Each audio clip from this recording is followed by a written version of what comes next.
মাত্ৰ 9 ছেকেণ্ডতে ধ্বংস হ'ল এটা সুবৃহৎ টুইন টাৱাৰ আজিৰ দিনটোৰ সবাতোকৈ ইতিমধ্যে আকৰ্ষণীয় সেই খবৰটো হৈছে টুইন টাৱাৰ ধ্বংস আমি ইতিমধ্যে দেখুৱাইছো গ্ৰাফিক্সৰ জৰিয়তে মাত্ৰ 9টা ছেকেণ্ড আৰু 9 ছেকেণ্ডতে এই সুবৃহৎ অট্টালিকাটো গগনচুম্বী অট্টালিকাটো আজি ধ্বংস হয় নয়ডাৰ গগনচুম্বী অট্টালিকাটো ইতিমধ্যে ধ্বংস হৈছে 3700 কিলো বিস্ফোৰকেৰে ধ্বংস কৰা হৈছে এই টুইন টাৱাৰ ন্যায়ালয়ৰ নিৰ্দেশনা আৰু তাৰ পাছতে এই গগনচুম্বী অট্টালিকা ধ্বংস কৰাৰ যি প্ৰক্ৰিয়া আৰম্ভ হৈছিল আৰু আমি গ্ৰাফিক্সৰ জৰিয়তে ইতিমধ্যে দেখুৱাই আছো কেনেদৰে মাত্ৰ 9 ছেকেণ্ডৰ ভিতৰত এটা সুবৃহৎ গগনচুম্বী অট্টালিকা এটা 32 মহলীয়া এটা 29 মহলীয়া দুটা অট্টালিকা এটা 32 মহলীয়া অট্টালিকা আৰু এটা 29 মহলীয়া অট্টালিকা কেনেদৰে নিমিষতে ছাই হৈ গ'ল আৰু এই টাৱাৰত আছিল 915টা ফ্লেট 9 বছৰীয়া আইনী যুঁজৰ অন্তত সম্পন্ন হৈছে এই ধ্বংস প্ৰক্ৰিয়া 9 বছৰ ধৰি আইনী যুঁজ চলিছিল আৰু তাৰ পাছতে এই টুইন টাৱাৰ যি বিসংগতি আছিল সেই সন্দৰ্ভত ন্যায়ালয়ৰ নিৰ্দেশনা দিলে আৰু ন্যায়ালয়ৰ নিৰ্দেশনাৰ পাছতে ইতিমধ্যে আজি দিনৰ 2:30 হোৱাৰ লগে লগে ধ্বংস হয় সেই টুইন টাৱাৰ মুম্বাই দক্ষিণ আফ্ৰিকাৰ দুই প্ৰতিষ্ঠানে ধ্বংস কৰে এই প্ৰক্ৰিয়া এক্সপ্ৰেছ হাইৱে বন্ধ কৰে এটা নটিকেল আকাশী পথো বন্ধ কৰি দিয়া হয় দাঁতিকাষৰীয়া এপাৰ্টমেণ্টসমূহ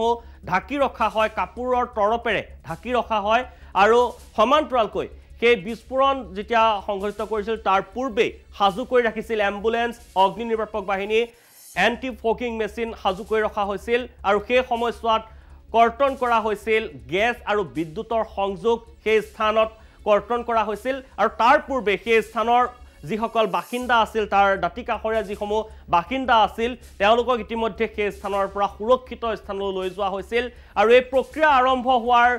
পৰাই কেনেদৰে আচলতে ধ্বংস হ'ব কেনেদৰে কেমেৰাত বন্দী হ'ব সেই দৃশ্য আজি সেই দৃশ্য কেমেৰাত বন্দী হোৱা দৃশ্য ইতিমধ্যে আনখন স্ক্ৰীনত দেখি আছে আপোনালোকে সেই দৃশ্য চাবৰ বাবে সকলো উদ্গ্ৰীৱ হৈ আছিল আৰু আজি সেই দৃশ্য দেখিবলৈ পোৱা গৈছিল 2:30 দুপৰীয়া সেই যি বিস্ফোৰকেৰে ইতিমধ্যে ধ্বংস কৰি পেলোৱা হৈছে গগনচুম্বী অট্টালিকাটো টুইন টাৱাৰটো ইতিমধ্যে ধ্বংস কৰি পেলোৱা হৈছে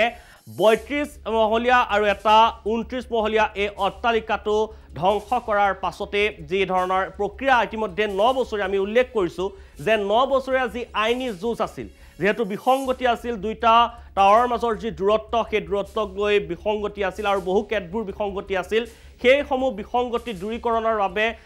দূৰীকৰণ কৰিব যেটো নোৱাৰি ইতিমধ্যে নিৰ্মাণ হৈ গৈছিল আৰু আইনী যুঁজ আৰম্ভ হৈছিল 9 বছৰ ধৰি আৰু 9 বছৰ পূৰ্বে হোৱা আইনী যুঁজৰ অন্তত ইতিমধ্যে ধ্বংস কৰা হয় 3700 কিলো বিস্ফোৰকেৰে ধ্বংস কৰি পেলোৱা হয় দুটাকৈ গগনচুম্বী অট্টালিকা টুইন টাৱাৰ ইতিমধ্যে ধ্বংস কৰা হৈছে নয়ডাস্থিত এই টুইন টাৱাৰ ধ্বংসৰ প্ৰক্ৰিয়া ইতিমধ্যে লাইভত যিসকলে দেখিবলৈ পোৱা গৈছিল কেনেদৰে এক ধোঁৱা সদৃশ হৈ পৰিছিল সেই অঞ্চলটো আৰু এই সুবৃহৎ অট্টালিকা এটা 32 মহলীয়া আৰু এটা 29 মহলীয়া অট্টালিকা মাত্ৰ 9 ছেকেণ্ডত কেনেদৰে ধ্বংস হ'ব পাৰে সেই প্ৰক্ৰিয়াও সকলোৱে পোনপটীয়াকৈ দেখিবলৈ পালে আৰু এই ধ্বংস কৰাৰ প্ৰক্ৰিয়াত ইতিমধ্যে জড়িত আছিল মুম্বাইৰ আৰু দক্ষিণ আফ্ৰিকাৰ দুটাকৈ প্ৰতিষ্ঠানে এই ধ্বংস প্ৰক্ৰিয়া তেওঁলোক আছিল জড়িত হৈ আছিল আৰু বহু দিনৰ পৰা তেওঁলোকে এই প্ৰক্ৰিয়া আৰম্ভ কৰিছিল বিস্ফোৰকসমূহ তেওঁলোকে প্ৰতিটো মহলাত তেওঁলোকে সংযোগ কৰিছিল সমান্তৰালকৈ এই আজি ধ্বংস কৰাৰ প্ৰক্ৰিয়া সময়ছোৱাত এক্সপ্ৰেছ হাইৱে বন্ধ কৰি দিয়া হয় আৰু এটা নটিকেল আকাশী পথো বন্ধ কৰি দিয়া হৈছিল সমান্তৰালকৈ সেই স্থানত এম্বুলেন্সৰ লগতে যিসমূহ ইতিমধ্যে জৰুৰীকালীন সামগ্ৰীৰ প্ৰয়োজন হয় সেয়া সাজু কৰি ৰখা হৈছিল আৰু সমান্তৰালকৈ যিসমূহ কাষৰ এপাৰ্টমেণ্টসমূহ ঢাকি ৰখা হৈছিল কাপোৰেৰে ঢাকি ৰখা হৈছিল আৰু সেই স্থানৰ পৰা সুৰক্ষিত স্থানলৈ লোকসকলক লৈ যোৱা হৈছিল আৰু সেই সময়ছোৱাত গেছ আৰু বিদ্যুতৰ সংযোগ কৰ্তন কৰা হৈছিল আৰু এই আজি গগনচুম্বী যি অট্টালিকা ধ্বংসৰ পাছতে ইতিমধ্যে প্ৰতিক্ৰিয়া আছে ইতিমধ্যে বিভিন্নজনে মন্তব্য কৰিছে সেই মন্তব্য আমি দেখুৱাব বিচাৰিছোঁ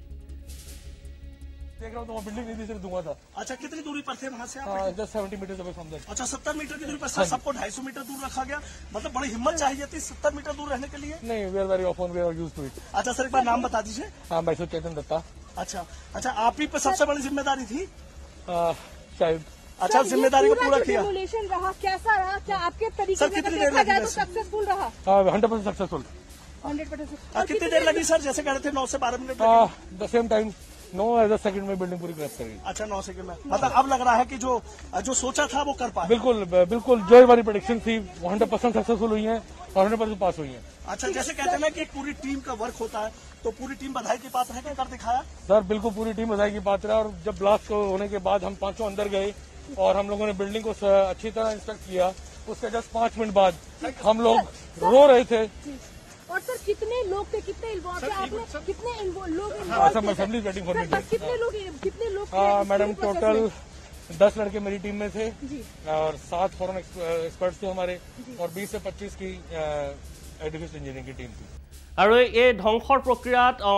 ইতিমধ্যে জড়িত থকা এগৰাকী বিষয়ে ইতিমধ্যে মন্তব্য কৰিছে আৰু তেওঁ ইতিমধ্যে কৈছে যি ধৰণে তেওঁলোকে পৰিকল্পনা কৰিছিল কেনেদৰে ধ্বংস কৰা হ'ব আৰু সেই ধৰণে সুচাৰুৰূপে ইতিমধ্যে সফল হৈছে ধ্বংস কৰিবলৈ গগনচুম্বী অট্টালিকা টুইন টাৱাৰ ইতিমধ্যে ধ্বংস কৰিবলৈ সক্ষম হৈছে আৰু সেই কথা ইতিমধ্যে মন্তব্যৰ জৰিয়তে প্ৰকাশ কৰিছে।